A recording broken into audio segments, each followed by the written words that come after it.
20 years later, who'da thunk it? Not me.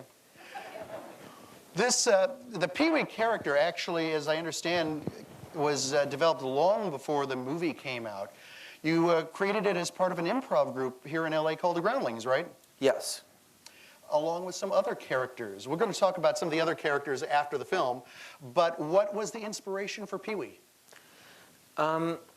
Pee Wee was really, there was an extended improv being done one night at the Groundlings that was about a fictional comedy club, like the Comedy Store. And so everybody was trying to come up with characters who would be stand-up comics at a comedy club. And I can't ever remember the punchline to joke. So my character was a guy who really was a terrible stand-up comic, and that became Pee Wee.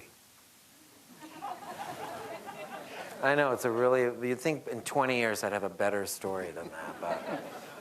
How long did it take to evolve Pee Wee from that first improv into the fully formed character that we know today? You know, it really kind of just came out that day. It never changed really very much from the first time till right this moment. It's pretty much been the same character all along. I think it was based, the voice came from a voice I had used in a play a long time before that, and I knew a kid named, I'm not going to say his name, but his last name was Herman. And he was like this, he was probably a kid who had like obsessive compulsive disorder and what's the one that, what's the thing, ADD, like, you know, all that stuff a long time ago, undiagnosed, and he was just like this kid bouncing off the walls that he was part of the inspiration for. Now, for the film, you'd successfully created the character, you'd done some live shows and a cable special, and so Warner Brothers said, Paul, we want you to do a Pee Wee feature. What was the inspiration for this specific story? I was writing I was kind of, well, not an official remake because I didn't have permission, but I was rewriting Walt Disney's Pollyanna as a vehicle for Pee Wee Herman. That's what the movie was going to be. Seriously, not a joke. I loved that movie as a kid. I really wanted an excuse to like lay in a bed and have somebody go like, you know, blah, blah, blah, blah, and me go like, I don't know. You know, that was the scene I wanted to play. So I was rewriting Pollyanna, almost an exact, you know, version of that movie, only insert me instead of Haley Mills. And the only people that are laughing are the people who know that movie, because it would have been a good movie, but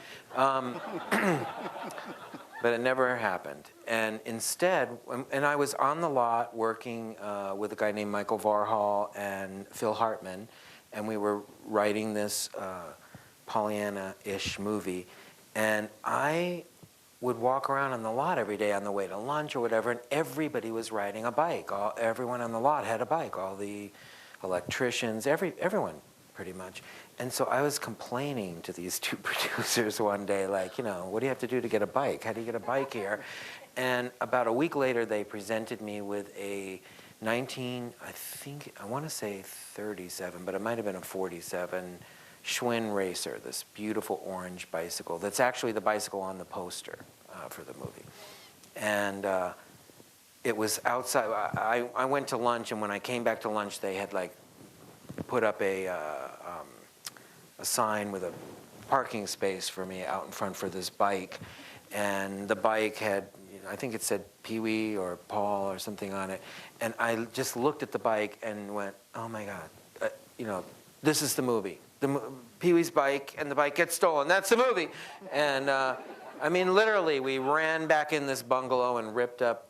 This is back in the paper days. We ripped up we pulled the paper out of the IBM Selectric typewriter and ripped it up and never looked back. I mean, wrote that movie probably in about 6 weeks after that. And the rest, as they say, is history. What were some of the other characters you were doing when you were at the Groundlings, by the way? I had lots of characters at the Groundlings, but that's even more than 20 years ago. I can't remember very much about it. I had a cartoonist character, I had a short order cook character, I had a American Indian lounge singer character, lots. I hear a familiar laugh. Before I forget, could I introduce someone who's in the audience? Please do. Diane Salinger, who plays Simone, right there.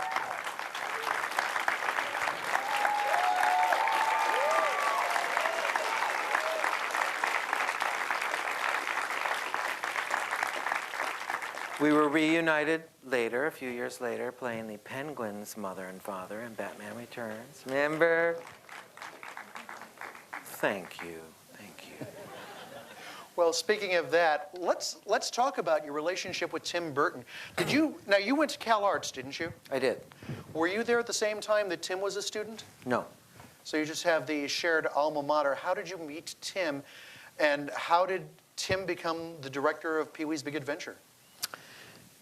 The director of Pee Wee's Big Adventure was going to be somebody different.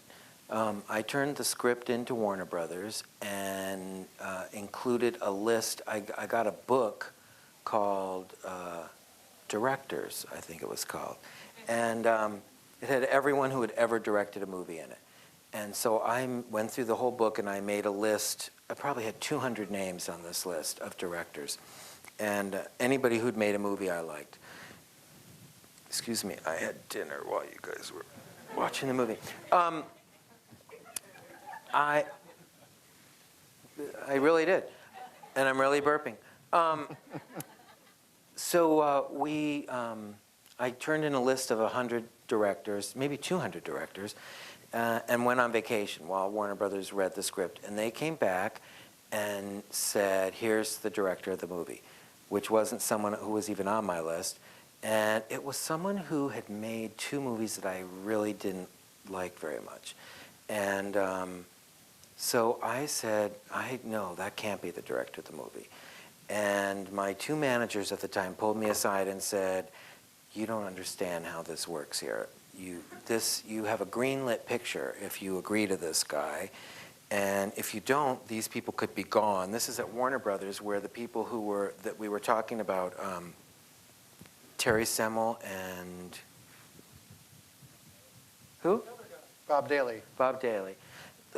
Went another almost 20 years, I think. But at the time they were going, they could be gone tomorrow, and you're blowing this. I somehow got Warner Brothers to agree to give me 1 more week, which I think they were just kind of like, take 1 more week. We're never approving anybody else.